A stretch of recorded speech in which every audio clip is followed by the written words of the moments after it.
Sebelum dimulai, perkenalkan, nama saya Rusdi dari Biro SDM Aparatur dan Organisasi. Saat ini bergabung di tim kerja perencanaan ASN bersama Bu Nera di sini. Nah, seperti yang kita ketahui, sebelumnya kami sudah melakukan rapat ya pada hari Jumat 13 Desember 2024 tentang penataan tenaga non-ASN di lingkungan KKP.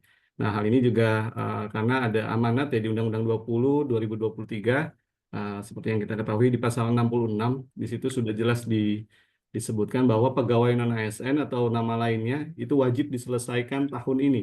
Penataannya paling lambat di Desember 2024. Dan sejak undang-undang ini mulai berlaku, instansi pemerintah itu dilarang mengangkat pegawai non-ASN atau nama lainnya selain pegawai ASN.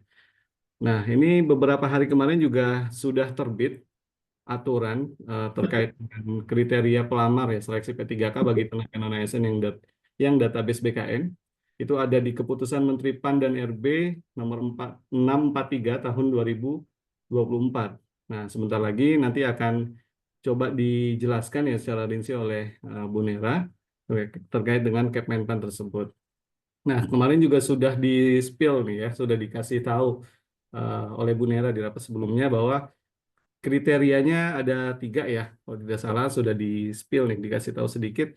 Itu yang pertama adalah TMS Administrasi P3K tahap 1, kemudian TMS Administrasi di pengadaan CPNS, dan yang ketiga yang tidak daftar atau tidak submit. Nah, makanya nanti Bapak Ibu harap disimak baik-baik agar tidak salah persepsi ya nanti menjelaskan ke teman-teman tenaga non-ASN. Mohon disimak baik-baik apa yang dipaparkan oleh Bu Nera seperti itu. Nah, tahap 1 ini sudah selesai dilakukan seleksi kompetensi ya CAT di semua lokasi. Nah, ini kita temukan ada yang tidak hadir. Beberapa teman-teman yang non ASN database BKN ini tidak hadir. Nah, ini lantas seperti apa ke depannya? Nanti juga perlu kita simak ya bersama-sama. Nah, seperti yang sudah saya sebutkan sebelumnya bahwa di rapat ini kita akan menyamakan persepsi ya di pengelola kepegawaian di eselon 1 baik di pusat maupun sampai ke UPT agar tidak terjadi salah paham seperti itu ya. Nah, mungkin juga nanti akan dijelaskan terkait dengan lanjutan nih seleksi P3K tahap yang kedua. Karena saat ini sebentar lagi masa pendaftaran akan selesai di 31 Desember 2024. Baik, saya informasikan bahwa nanti rapat ini akan kita bagi menjadi 3 sesi. Yang pertama akan kita dengarkan pengarahan dari Kepala Biro SDM Aparatur dan Organisasi, kemudian dilanjutkan dengan pemaparan kebijakan teknis penataan tenaga non-ASN oleh Ibu Katimja Perencanaan ya, Ibu Fionera. Lalu yang terakhir kita masuk ke sesi diskusi atau tanya jawab. Mungkin bisa kita lanjutkan ya ke sesi berikutnya, yaitu pemaparan dari Ibu Fionera terkait dengan kebijakan teknis penataan tenaga non-ASN di lingkungan KKP. Untuk waktu dan tempat kami persilakan Bu Nera. Terima kasih, Putri. Bismillahirrahmanirrahim. Assalamualaikum warahmatullahi wabarakatuh. Selamat pagi, Bapak, Ibu semua. Salam sehat selalu. Semoga dalam keadaan sehat walafiat ya. Terutama sekali khusus Bapak Ibu yang ada di sini, pengelola SDM yang mungkin tenaga, pikiran, dan waktunya sangat tercurah untuk teman-teman tenaga non-ASN. Banyak sekali yang dipikirkan, memikirkan nasib tenaga non-ASN, katanya seperti itu ya. Baik teman-teman, tadi sudah disampaikan oleh Pak Karo, untuk hari ini kami akan menyampaikan beberapa kebijakan terkait dengan tenaga non-ASN. Atau kita sampaikan ini merupakan suatu penataan tenaga non-ASN. Dasar hukum apa yang akan kita sampaikan ini sudah ada dasar hukumnya, Bapak Ibu semua, teman-teman semua. kita mempedomani Undang-Undang 20 tahun 2023 tentang aparatur sipil negara. Selanjutnya, tenaga non-ASN ini sangat terkait dengan Permenpan RB nomor 6 tahun 2024 tentang pengadaan ASN, terus Kepmenpan RB nomor 347 tahun 2024 tentang mekanisme seleksi P3K tahun 2024, terus Kepmenpan RB nomor 349 tahun 2024 tentang mekanisme seleksi P3K untuk jabatan fungsional kesehatan tahun anggaran 2024, dan ini Kepen yang baru terbit mungkin sekitar 2 hari yang lalu, Kepen Pan RB nomor 634 tahun 2024 tentang kriteria pelamar pada seleksi P3K bagi tenaga non-ASN yang terdaftar dalam pangkalan database BKN. Sudah disampaikan oleh Mas Rusdi, juga sudah disampaikan oleh Pak Karo. Undang-Undang 20 tahun 2024, terutama sekali yang kita soroti adalah di pasal 66, yang menyebutkan bahwa pegawai non-ASN atau nama lainnya wajib diselesaikan penataannya paling lambat Desember 2024. Dan sejak undang-undang ini berlaku, instansi pemerintah dilarang mengangkat pegawai non-ASN atau nama lainnya, ya. Pegawai dilarang untuk mengangkat pegawai non-ASN atau nama lainnya selain pegawai ASN. Pegawai ASN tentunya Bapak Ibu sudah tahu semua ya, pegawai ASN ini terdiri hanya ada dua, yaitu PNS dan P3K. Selanjutnya di dalam penjelasan Undang-Undang Nomor 20 Tahun 2023 tentang pasal 66, penjelasan kata penataan. Penataan yang dimaksud adalah verifikasi, termasuk verifikasi, validasi, dan pengangkatan oleh lembaga yang berwenang. Jadi yang ditata adalah yang sudah terverifikasi, yang sudah tervalidasi, dan mekanismenya adalah dengan pengangkatan oleh lembaga yang berwenang. Siapa itu yang sudah terverifikasi, siapa itu yang sudah tervalidasi, adalah tenaga non-ASN yang masuk ke dalam database BKN. Nah, ini fokus penataan tenaga non-ASN, dan ini adalah fokus penyelesaian untuk tenaga non-ASN di tahun 2024, sebagaimana yang sudah diamanatkan di dalam Undang-Undang Nomor 20 Tahun 2023. Kalau kita flashback ya ke belakang, Bapak Ibu semua, Biro SDM Aparatur dan Organisasi sudah mulai melakukan penataan tenaga non-ASN tahun 2022 dengan pertama kali mengeluarkan nota dinas. Nota dinas ini merupakan hasil kesepakatan pimpinan kita, para ses, para kepala biro, yang menyepakati bahwa KKP tidak diperbolehkan melakukan perekrutan pegawai non-ASN. Namun dimungkinkan untuk jabatan pengemudi, tenaga kebersihan, tenaga keamanan, melalui tenaga alih daya atau outsourcing oleh badan usaha atau perusahaan.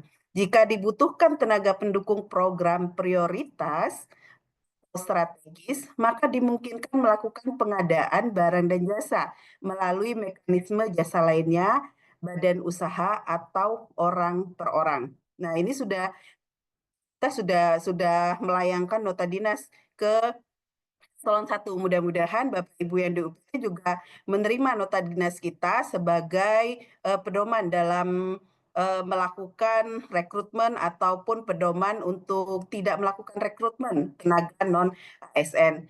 Ini sudah tahun 2022. Nah, di selanjutnya pengadaan sebagaimana dimaksud huruf B telah dilakukan identifikasi butir kegiatan yang belum terdapat pada butir kegiatan jabatan fungsional.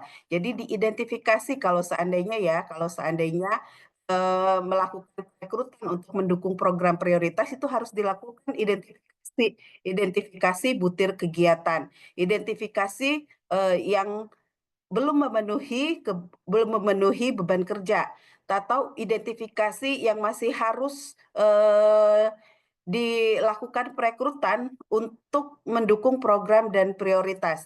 Dengan tentu saja perekrutan itu adalah perekrutan untuk tenaga-tenaga yang memiliki keahlian atau keterampilan tertentu. Nah, Mereka ini, sebagaimana yang disebutkan di dalam nota dinas ini adalah PJLP atau tenaga non ASN yang direkrut atau ya melalui badan usaha ataupun orang perorangan.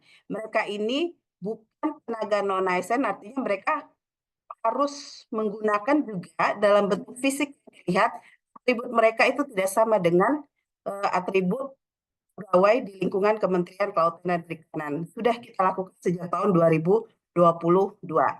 Selanjutnya Bapak Ibu, karena ini masih gonjang-ganjing pada tahun itu, ini kita flashback ya, gonjang-ganjing pada saat itu Kementerian PAN dan RB juga menyurati instansi pemerintah baik pusat maupun daerah terkait dengan tenaga non ASN ini akan seperti apa, karena prosesnya belum dilakukan, proses pengadaan P3K-nya belum dilakukan. Dikeluarkanlah surat oleh Kementerian PAN dan RB terkait dengan pembayaran, alokasi pembayaran untuk tenaga non ASN. Di dalam surat Kementerian PAN dan RB selanjutnya diteruskan oleh Kementerian Kelautan dan Perikanan melalui surat edaran yang menyebutkan bahwa pimpinan unit organisasi tetap mengalokasikan pembiayaan XTHK2 dan tenaga non ASN dengan nama-nama dalam surat edaran ini siapa-siapa saja yang dapat dibiayai atau dilanjutkan sebagai tenaga non ASN-nya itu sudah kami lampirkan di dalam surat edaran 1942 ini. Pimpinan unit organisasi dilarang mengangkat pegawai non ASN dan atau non P3K untuk menjadi atau untuk mengisi jabatan ASN atau tenaga non ASN lainnya. Dalam hal kekurangan kebutuhan, ya di dalam surat edaran ini disebutkan jika terdapat kekurangan kebutuhan dapat dilakukan dengan memprioritaskan mobilitas pegawai internal. Jika mobilitas pegawai internal ini tidak dapat dilakukan atau belum terpenuhi, maka dapat dilakukan dengan yang namanya mobilitas pegawai eksternal. Tentu saja dengan berkoordinasi ke Biro SDM, Aparatur, dan Organisasi. Surat edaran nomor 1942 ini akan berakhir pada tanggal 31 Desember tahun 2024. Artinya pembiayaan XTHK2 maupun tenaga non ASN yang namanya terlampir di dalam surat edaran. Tenaga non ASN yang namanya terlampir dalam surat edaran ini merupakan tenaga non ASN yang masuk ke dalam database BKN. Akan berakhir pada tanggal 31 Desember tahun 2024. Jadi tinggal menghitung hari aja ya Bapak Ibu semua. Dan ternyata pada saat kami mengidentifikasi terkait dengan tenaga non ASN yang masuk ke dalam database BKN dan ada sekitar 800 orang pada saat itu yang tidak masuk ke dalam database BKN. Karena kebijakan dari pimpinan yang tidak akan mem-PHK secara massal teman-teman yang tidak masuk ke dalam database BKN ini, makanya kita mencoba untuk mencari solusi ini bagaimana agar teman-teman ini tidak di PHK secara massal. Solusi yang satu-satunya pada saat itu yang tepat adalah dengan mengeluarkan surat edaran 1946 tentang pedoman pengadaan penyedia jasa lainnya perorangan di lingkungan Kementerian Kelautan dan Perikanan. Jadi pada prinsipnya Bapak Ibu semua, surat edaran 1946 ini adalah surat edaran yang dikeluarkan untuk mengakomodir teman-teman yang tidak masuk ke dalam database BKN. Tetapi Bapak Ibu semua harus memperhatikan peraturan perundang-undangannya dan memperhatikan surat edaran 1942 bahwa tidak boleh adanya perekrutan tenaga non ASN kembali. Ya, Bapak Ibu semua, dan jelas di dalam surat edaran 1946 ini pada angka 6 disebutkan bahwa PJLP ini bukan merupakan tenaga non ASN, tidak untuk mengisi formasi calon PNS dan atau P3K, tidak untuk diangkat menjadi calon PNS dan atau P3K. Nah, ini sudah sangat jelas. Mudah-mudahan kalaupun ada perekrutan Bapak Ibu, perekrutan PJLP, Bapak Ibu sudah menyampaikan apa yang ada di dalam surat edaran ini.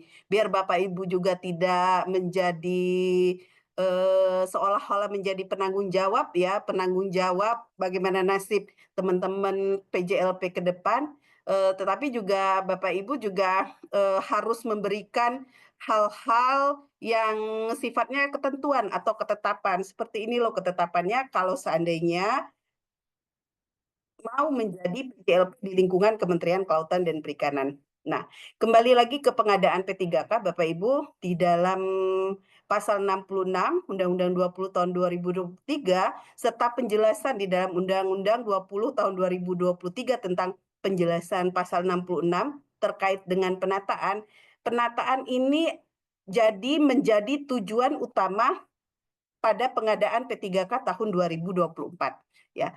Tujuan pengadaan P3K tahun 2024 ini juga tercantum di dalam Kemenpan RB nomor 347 tahun 2024. Yang pertama, tujuan pengadaan tahun 2024 khususnya pengadaan P3K adalah untuk mencapai visi dan misi Indonesia Maju yang pada saat dikeluarkannya Kemenpan ini jadi belum ini ya Bapak Ibu, pemerintahan belum berganti, jadi masih pemerintahan yang dahulu. Dan tujuan yang kedua adalah untuk menyelesaikan penataan non-ASN dengan pengadaan P3K yang berkualitas. Ini yang penataan tadi Bapak Ibu semua, penataan yang dimaksud di sini adalah mereka yang masuk ke dalam database BKN, yang sudah terverifikasi, sudah tervalidasi. Kementerian Kelautan dan Perikanan juga berkomitmen untuk melakukan penyelesaian penataan tenaga non-ASN yang masuk ke dalam database BKN. Kami melakukan verifikasi kembali terhadap data-data yang ada di database BKN. Dan hasil dari verifikasi kami, sebanyak 3.230 data tenaga non-ASN yang masih aktif bekerja pada saat itu, pada saat kami mengusulkan formasi di lingkungan Kementerian Kelautan dan Perikanan. Jadi seluruh tenaga non-ASN yang terdata, yang tervalidasi, yang masih aktif pada saat itu kami usulkan untuk formasi di tahun 2024. Dan dengan Kemenpan RB nomor 329 tahun 2024 ditetapkanlah formasi P3K di lingkungan Kementerian Kelautan dan Perikanan. Kebutuhan ataupun formasi di tahun 2024 untuk P3K ini sudah kami sampaikan di dalam pengumuman pengadaan P3K tahun 2024. Ya, Bapak Ibu, tadi dalam dasar hukum untuk pengadaan 2024, Kemenpan RB nomor 347 tahun 2024 tentang mekanisme seleksi P3K tahun 2025, mekanisme seleksi P3K tahun 2024. Maaf ya. Kamar pengadaan P3K tahun 2024 ini bersifat tadi ya karena untuk menyelesaikan penataan tenaga non-ASN. Kalau dalam aturan perundang-undangannya yang wajib untuk ditata itu adalah yang masuk di dalam database BKN. Nah, tapi di dalam Kemenpan RB 347 ini dibuka peluang nih oleh Kementerian Kelautan dan Perikanan. Dibuka peluang dengan mendefinisikan tenaga non-ASN ini menjadi dua kategori. Kalau yang XDHK 2 sudah dipastikan itu adalah data-data yang tersisa pada tahun-tahun sebelumnya ya, yang memang tahun 2020 sekitar tahun 2010 2000 sampai dengan 2000 berapa 12 kalau nggak salah ini ya. Ini data ini memang sudah terdata di dalam database BKN. Nah, yang menjadi perhatian bagi kita adalah yang definisi dari tenaga non-ASN. Untuk definisi yang pertama, pegawai yang terdaftar dalam pangkalan database tenaga non-ASN pada BKN dan aktif bekerja pada instansi pemerintah. Ya, nah untuk yang kedua ini sebenarnya bukan merupakan amanah di dalam peraturan perundang-undangan, tapi mungkin karena terdapat banyak pendapat di luar sana, jadinya definisi tenaga non-ASN pada Kemenpan RB 347 ya Bapak Ibu semua, yang B-nya ini dibuka peluang bagi tenaga non-ASN yang tidak masuk ke dalam database BKN tetapi sudah bekerja secara 2 tahun secara terus-menerus di instansi pemerintah tempat dia bekerja dan melamar. Nah, ini Bapak Ibu ini dibuka peluangnya nih oleh Kementerian PAN dan RB. Kalau kita lihat jadwal yang sudah ditetapkan oleh Menpan, oleh Panselnas, Bapak Ibu semua proses pengadaan P3K ini nanti akan berakhir di tanggal 31 Juli tahun 2025. tahapan atau berakhirnya pengadaan P3K tahun 2025 ini, ya, berakhir pada 31 Juli tahun 2025 ini sangat berpengaruh terhadap yang namanya pembiayaan atau gaji tenaga non-ASN di tahun 2025. Dari beberapa permasalahan, Bapak Ibu semua, permasalahan P3K tahap pertama secara nasional dapat beberapa permasalahan, ada 3K atau tenaga non-ASN yang ternyata usianya sudah masuk usia pensiun. Usianya yang tidak boleh lagi melamar sebagai P3K. Usianya yang dianggap bukan merupakan usia produktif yang menjadi pegawai di lingkungan atau di instansi pemerintah, yaitu usia di atas atau minimal 57 tahun. Terus ada yang sudah meninggal dunia, ada yang sudah tidak aktif bekerja, ada yang berminat mengikuti seleksi ASN atau seleksi CPNS, ini ada yang sudah menjadi ASN, terus tidak tersedianya formasi P3K. Itu permasalahan secara nasional. Permasalahan di lingkungan Kementerian Kelautan dan Perikanan, ya Bapak Ibu semua, kita mempunyai 3 permasalahan untuk tenaga non-ASN yang masuk ke dalam database BKN. Sejumlah 241 orang yang kita kategorikan dalam permasalahan terkait dengan seleksi P3K. Jadi ada tenaga non-ASN sebanyak 220 yang tidak terdaftar, yang tidak mendaftar, yang tidak submit di SIP ASN, baik itu PNS maupun PKK. Terus ada yang tenaga non-ASN masuk dalam database BKN, tetapi dia mendaftar CPNS. Dan mendaftar CPNS ini tidak lulus seleksi administrasi. Di lingkungan Kementerian Kelautan dan Perikanan kita punya 6 kasus seperti itu. Dan ada juga tenaga non-ASN yang masuk ke dalam database BKN, ya, tetapi dinyatakan TMS pada saat seleksi administrasi P3K. Ada 15 kasus. Dan jumlah keseluruhan yang di lingkungan Kementerian Kelautan dan Perikanan untuk data tenaga non-ASN yang masuk ke dalam database BKN ada 241 kasus. Nah, kasus-kasus 241 ini sudah kita konfirmasi dan sudah kita tindak lanjuti. Dari tenaga non-ASN yang tidak submit, 10 diantaranya ini kita setujuin. Karena kasus yang pertama itu ada terkait dengan NIK misalkan seperti itu ya. Terus lagi dia tidak bisa mendaftar di tahap pertama karena statusnya dianggap sudah menjadi ASN padahal yang bersangkutan mengundurkan diri. Nah, ini ada 10 kasus yang tenaga non ASN ini yang kita setujui bisa mengikuti di proses atau di tahap kedua. Selebihnya karena memasuki usia pensiun, meninggal dunia, tidak aktif bekerja, tidak direkomendasikan, dan tidak memiliki ijazah. Ini kami temukan Bapak Ibu semua, ada tenaga non-ASN yang masuk ke dalam database BKN itu tidak memiliki ijazah. Nah, ini kami kurang tahu nih, pada saat pendataan yang bersangkutan itu menggunakan ijazah apa. Sehingga ini baru belakangan kami ketahui ada yang tidak memiliki ijazah, bahkan ada yang ijazahnya adalah palsu pada saat pendataan. Yang bersangkutan bukan lulusan SMA, tapi menggunakan pendataan pada saat itu adalah ijazahnya SMA. Nah, terus dari TMS CPNS, 1 orang kami setujui untuk mengikuti proses P3K di tahap kedua ini.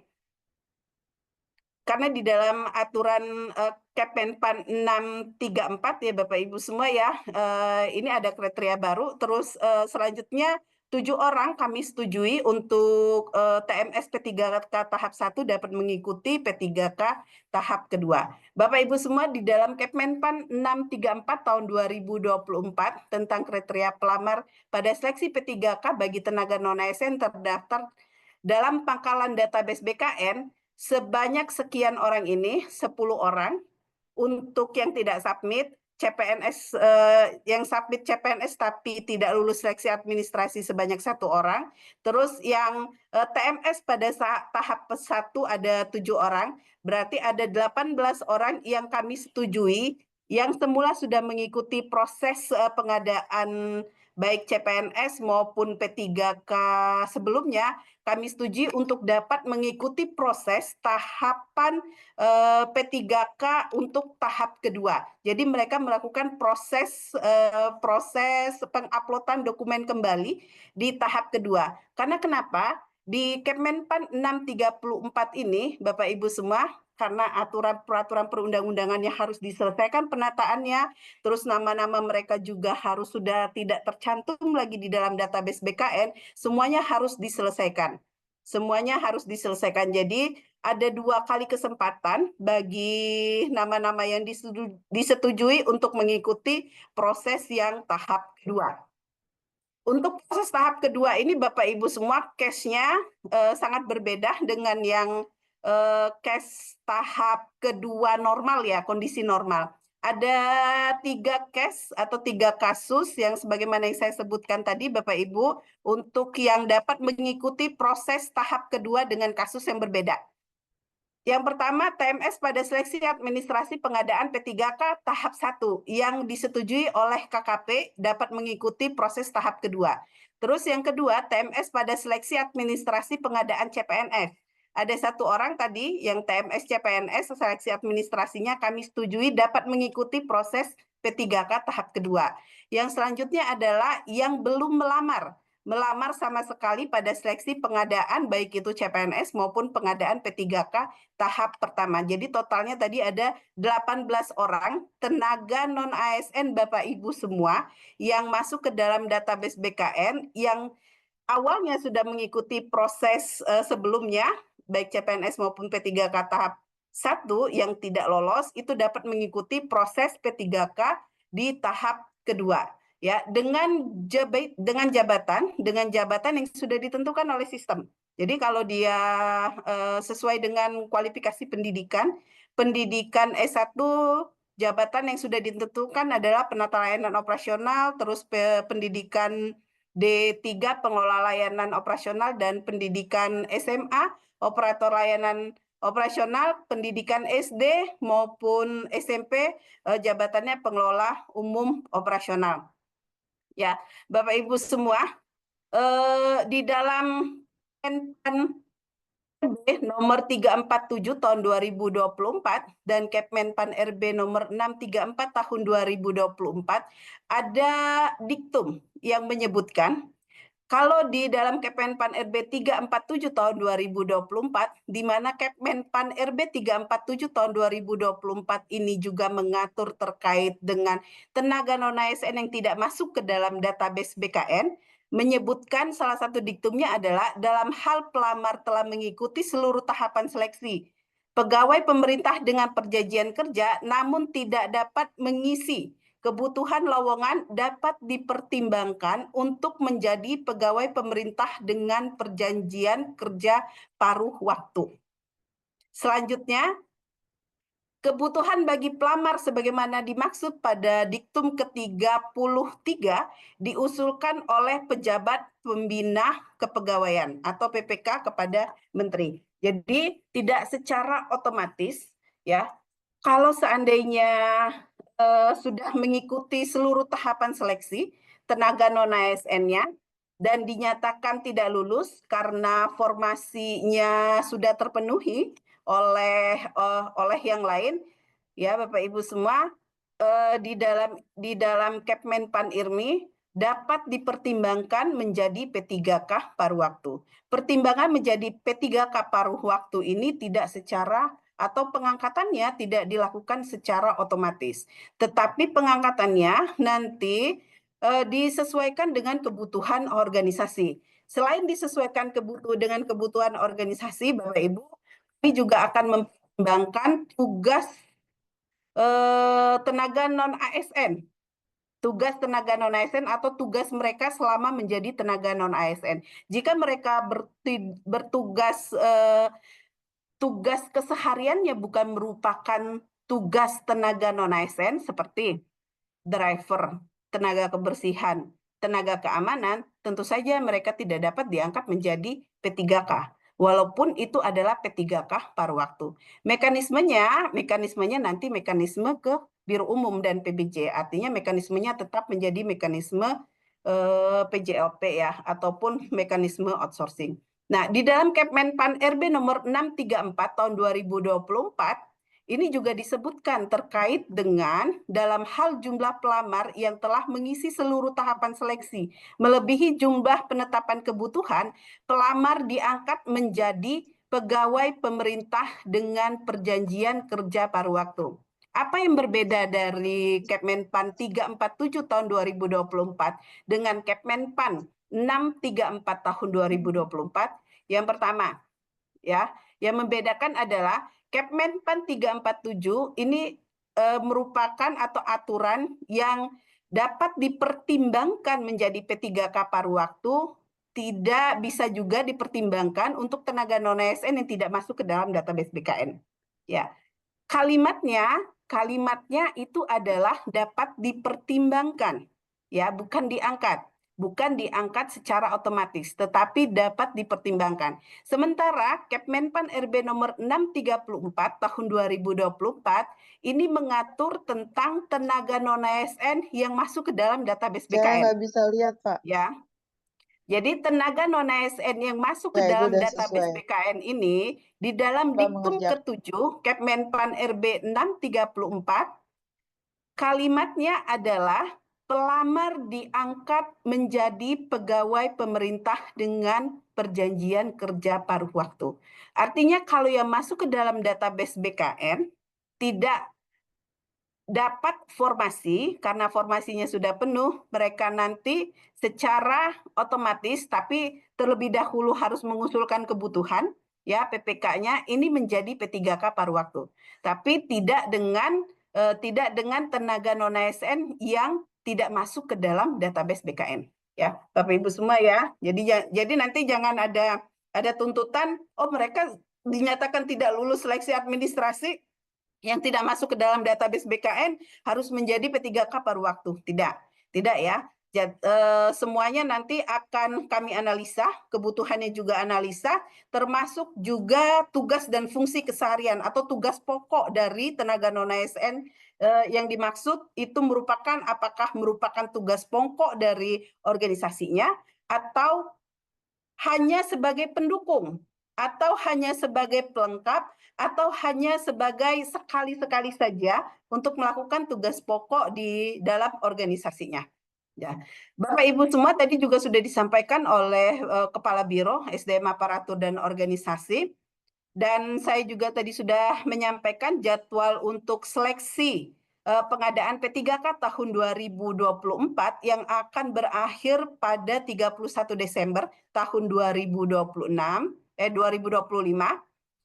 Di dalam surat Menpan nomor B5993-M.SM.01.00 tahun 2024 tanggal 12 Desember tahun 2024 kemarin, Bapak Ibu semua, ada beberapa poin yang harus kita cermati. Yang pertama, poin yang ya, karena ini berdasarkan ada di dalam Undang-Undang 20 tahun 2023. Berdasarkan pasal 66 Undang-Undang 20 tahun 2023 tentang aparatur sipil negara yang menyatakan bahwa pegawai non-ASN atau nama lainnya wajib diselesaikan penataannya paling lambat Desember 2024. Dan sejak undang-undang ini mulai berlaku, instansi pemerintah dilarang mengangkat pegawai non-ASN atau nama lainnya. Ya Bapak Ibu, bukan cuma sekedar pegawai non-ASN, di sini juga disebutkan atau nama lainnya selain pegawai ASN. Sehubungan dengan hal tersebut, ya, hal yang harus kita perhatikan juga ada poin berikutnya di dalam surat Menpan tersebut adalah ya bahwa Menpan mengapresiasi semua yang sudah dilakukan oleh instansi pemerintah serta memperhatikan proses pelaksanaan seleksi pengadaan P3K tahun 2024 yang masih berlangsung bahkan lintas tahun sampai dengan Juli tahun 2025 berdasarkan evaluasi P3K tahap 1, penataan dan penyelesaian pegawai non-ASN-nya dianggap belum optimal karena di KKP sendiri tadi masih ada kasus tenaga non-ASN yang tidak submit, yang mendaftar sebagai CPNS, yang mendaftar di P3K tahap 1 tetapi dinyatakan TMS atau tidak lulus, itu yang harus diselesaikan terlebih dahulu. Jadi komitmennya pemerintah tadi sudah mengeluarkan Kepmenpan RB nomor 600 sekian tadi Bapak Ibu semua untuk menyelesaikan yang ada di dalam database BKN. Dan yang terakhir komitmennya terkait dengan komitmen Kepmenpan RB 347 dan Kepmenpan yang baru. Jadi seluruh pegawai tenaga non-ASN, pegawai non-ASN yang sedang mengikuti proses seleksi, dalam hal ini adalah seleksi P3K, tahun 2024, ya, Bapak Ibu semuanya, masih tetap dianggarkan untuk kesediaan belanja gajinya. Apabila jumlah pegawai non-ASN yang telah mengikuti seluruh tahap seleksi melebihi jumlah penetapan kebutuhan pegawai non-ASN, dapat diangkat menjadi P3K paruh waktu. Ya, dapat diangkat menjadi P3K paruh waktu. Bukan secara otomatis atau bukan keseluruhan dari tenaga non-ASN yang mengikuti seluruh tahapan seleksi dan dinyatakan tidak lulus seleksi sampai dengan seleksi kompetensi diangkat seluruhnya menjadi P3K paruh waktu, tidak. Ya, dengan berdasarkan pertimbangan-pertimbangan seperti yang saya sebutkan tadi ya, terkait dengan pengangkatannya nanti. Itu dapat diangkat menjadi P3K paruh waktu sehingga anggaran P3K paruh waktu tetap disediakan. Bagi tenaga non-ASN, sebagaimana dimaksud pada angka 4 yang di atas, huruf B, penganggaran disediakan di luar belanja pegawai. Jadi karena ada aturan terkait dengan penganggaran belanja pegawai yang dengan batas maksimal 30%, ya, tenaga non-ASN maupun P3K paruh waktu ini nanti dianggarkan di luar belanja pegawai. Ya. Nah, ini Bapak Ibu berdasarkan surat ini kita punya pegangan atau punya pedoman untuk penganggaran belanja pegawainya. Tetapi dengan memperhatikan hal-hal yang disampaikan di dalam peraturan perundang-undangan. Ya, di pasal 66 perlu diingat, di pasal 66 Undang-Undang 20 tahun 2023 bahwa tidak boleh adanya pengangkatan pegawai non-ASN atau nama lainnya selain pegawai ASN. Di dalam pasal sebelumnya, pasal 65, terkait dengan jika masih adanya pengangkatan pegawai non-ASN akan dikenakan sanksi sesuai dengan peraturan perundang-undangan. Nah, kemarin teman-teman dari Biro Umum dan PBJ sudah mensosialisasikan dengan PJLP. Nanti ke depannya Bapak Ibu semua kita mencoba berkolaborasi dengan baik bersama dengan teman-teman dari Biro Umum dan PBJ terkait dengan jabatan-jabatan yang dapat diisi oleh PBJ. Yang pasti jabatan yang dapat diisi oleh PBJ adalah bukan merupakan jabatan atau bukan melaksanakan tugas dan fungsi dari jabatan ASN. Dan PBJ juga nanti ke depannya memang benar-benar untuk tenaga ahli ataupun tenaga keterampilan, tadi sudah disampaikan juga oleh Pak Karo, yang mendukung program ataupun kegiatan dari organisasi. Ya, Bapak Ibu semua, itu yang bisa kami sampaikan. Selebihnya kita diskusi. Kami kembalikan kepada Rusti. Silakan Rusti.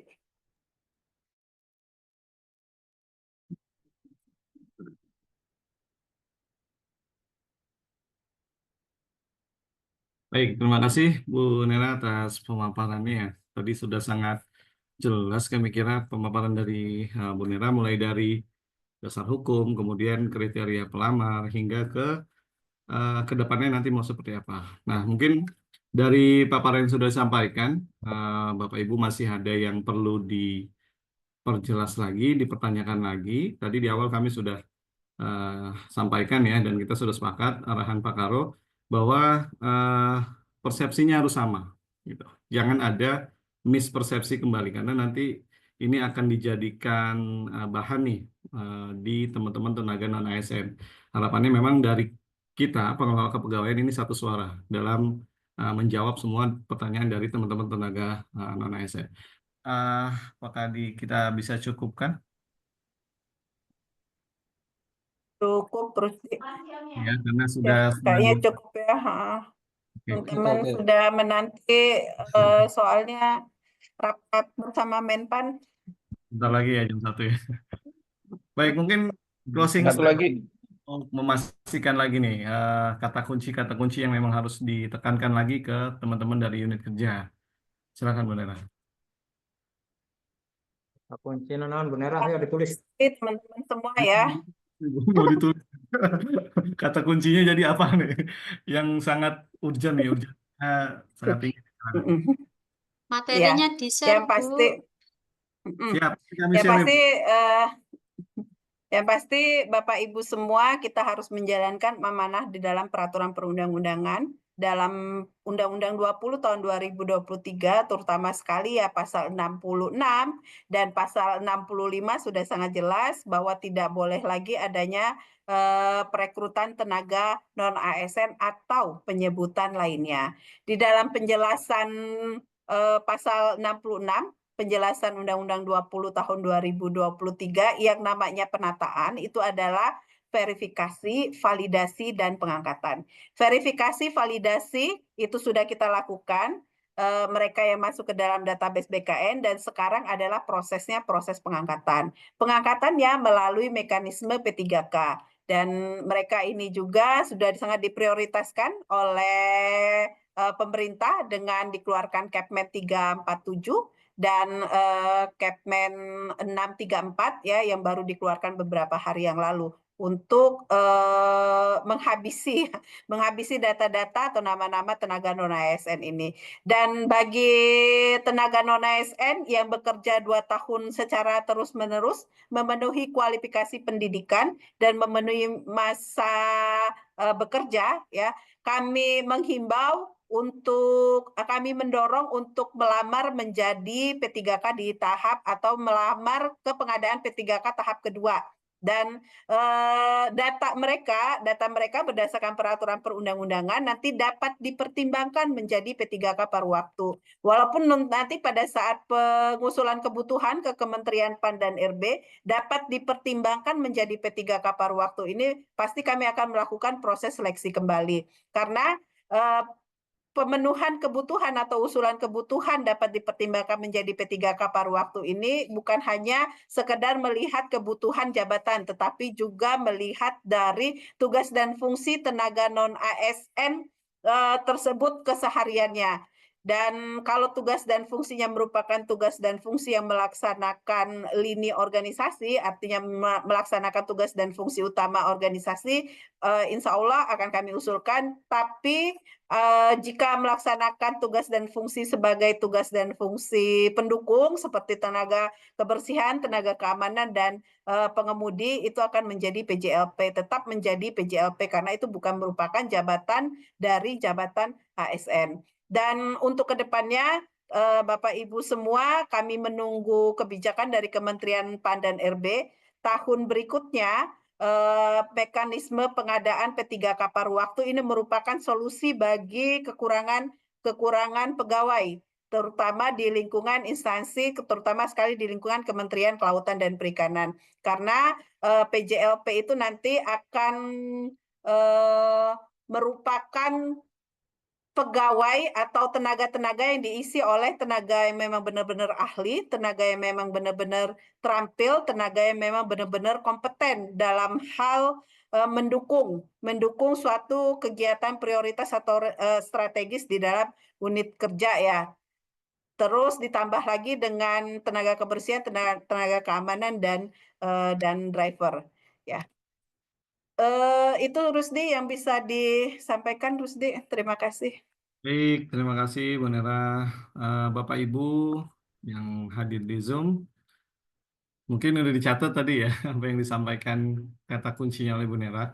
Jadi memang sesuai harapan Pak Karo ya di awal di arahannya, beliau menyampaikan bahwa perlu komitmen bersama ya dari kita semua untuk melakukan penataan pegawai, terutama pegawai non ASN nih ke depannya seperti apa, agar tidak terjadi lagi kekhawatiran-khawatiran yang Bu Nera sampaikan tadi ya, mulai dari nepotisme, kemudian yang lain-lain ya, semoga tidak terjadi lagi ke depannya seperti itu. Maka harapannya kita bisa sama-sama komitmen ke depannya itu seperti apa.